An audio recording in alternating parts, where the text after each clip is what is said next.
right, real quick. So, in this video, I want to talk about which asset class are you going to focus on and master? Which asset class are you going to put your energy and time to really study, to really learn, to develop, and grow in that asset class? Which asset class are you going to... Damn! I'm recording a video here and I want to read something from ChatGPT. I just looked up, but I can't do it because I'm recording on the phone. So, asset classes, right? We have to understand something. We have to understand that the rich get richer and the poor get poorer because they work for assets, right? Most of us are working for fiat dollars. Most of us are working for paper currency, and then we try to save it. Like, if you think, let me not say most of us. How I grew up, what I remember is we try to, you work, you take your money and you put it in the bank. You hope to you want to save it, and you have money to spend. Like that's the lower class, middle class type of impoverished mindset or way of going about things. That those are the things that we would do with our money. You work hard, you save, you put it in the bank and stuff like that, right? Now we need to have the understanding that that's not what the rich do.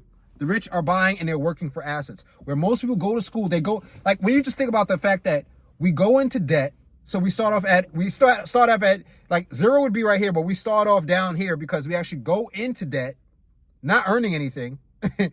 And you have all this accumulated debt, and then you're working for fiat paper that's being printed off and being devalued. Like, so it's just a crazy type of setup where, like, your structure was set up to lose. The average person's losing, and it's getting harder because the system is designed for you to lose when you understand how the game is played. So the first step is to buy assets. After that, you learn how to kind of work for assets. For example, working for this business that I'm in, it's my own asset. It's not, I can't see it, I can't touch it, but the fact that I can call up people, I actually have a name, I have a little bit of a presence. Definitely have a presence in the Bronx. I have a little presence growing in Brooklyn, where I have houses for sale. I've sold some houses. I got houses coming up. So neighbors, they're starting to see me and get an idea of who I am. That's an asset, But anyway, recently I've been thinking about, because recently I mainly worked for real estate. I've only worked for, it's only recently over like the last 3 years that I've actually been investing in stocks and cryptocurrency. I've been paying attention to cryptocurrency since 2019, 2020. Stocks I've been paying attention to maybe 2-3 years ago. I started really getting into it. I stopped once I had a child support order and they took my money out of SoFi. And I was so pissed. It was only $2,000, but I was so pissed because I'm like, yo, you sold off. I had Palantir at $10 in that SoFi account, which is now $100. So anyway, it doesn't matter. I was really upset about that. And so once I realized that, okay, they could touch my stocks, they could touch my Fidelity, but they can't touch my crypto, I was all in on crypto. I was like, all right, fuck yeah, niggas, But let's look at some asset classes. You have gold, you have silver, you have real estate, you have bonds, stocks, precious metals. These are assets.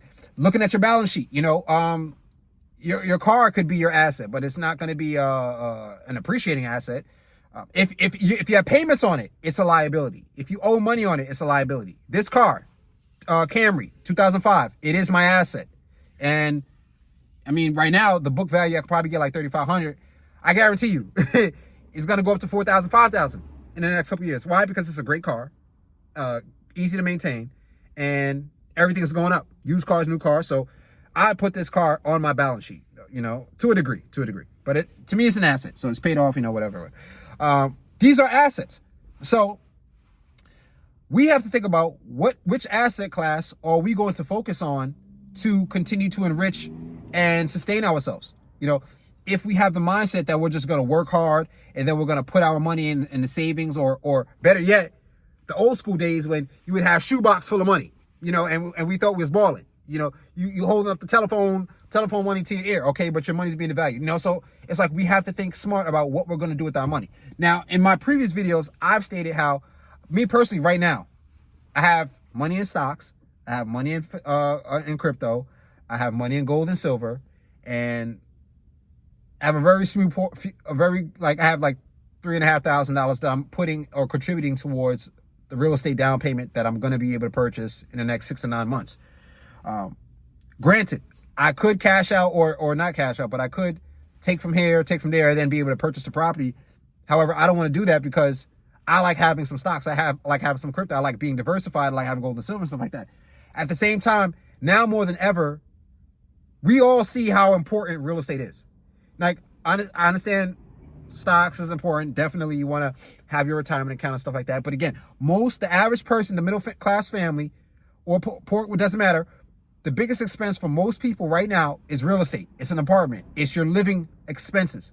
And if we can find ways to lower that amount for expenses, it puts us in a much better position where we have more cash flow and things to do with our money. Even if you're making great money, but you're paying out a large portion in rent, it's chewing you up right now. And that's why, for me, I'm so grateful I decided to stay home, because I had the money to move out numerous times over the years. And this was when like rent was really cheap. Like I remember 1-bedroom apartments being in the Bronx for $1,800 to $1,000. No, it was $1,000 for the apartments for 1-bedrooms, and then it was $800 for a studio. Okay. Let me tell you something. You don't see apartments for rent like that anymore, because they go so quickly. There's so much of a need. There's such an in-demand need for apartments that you won't go on Craigslist and see your regular, like you used to be able to go on Craigslist and see regular homeowners renting out. They go so quick, they don't have to do that anymore. So there's not a lot of postings. The only postings are really market rent, like well-maintained apartments that are like 500 more than the average, because they're really good apartments in great neighborhoods. Like the game is crazy in New York City. And so I want to start having more conversations about this stuff on the Patreon, where I'm talking about real estate. I'm talking about assets, especially real estate, because that's what I'm in, and that's what I'm really paying attention to, especially in New York City, because New York City is such a dynamic market. It is such a crazy market when you get down to the numbers of understanding real estate in New York City, where there's millions of people in such a tight-knit area.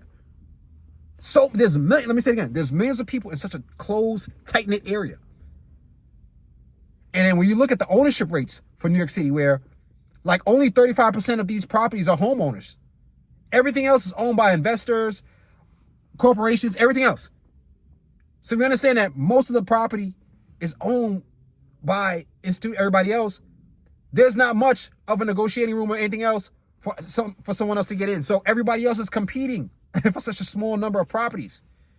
And you got investors everywhere. We buy houses. So the game is crazy. The game is crazy when you really think about how real estate is played and stuff like that. And I just find it very interesting. And so, we're going to talk about it a little bit more. We got to figure out, which asset class you're really going to focus in on and maintain and just dive all in, because that's the only way to really win, in my opinion. We got to find an asset class and focus. Again, I've diversified and stuff like that a little bit, but now going forward, I'm all in. I want real estate, all in, because the wealthy people, they're going to buy their stocks and maybe the exposure to crypto, maybe a little bit of silver and gold, but all roads lead to real estate. Shout out to Erica Williams. All roads lead to real estate. So I'll leave it at that. I appreciate y'all tuning in. Again, a lot of these conversations are going to be had on the Patreon. They're not going to be really on YouTube like that. And if I do put them on YouTube, I'm probably going to cut the videos down, because this is all Patreon content worthy, So that's that. Thanks for tuning in. I'll see y'all later.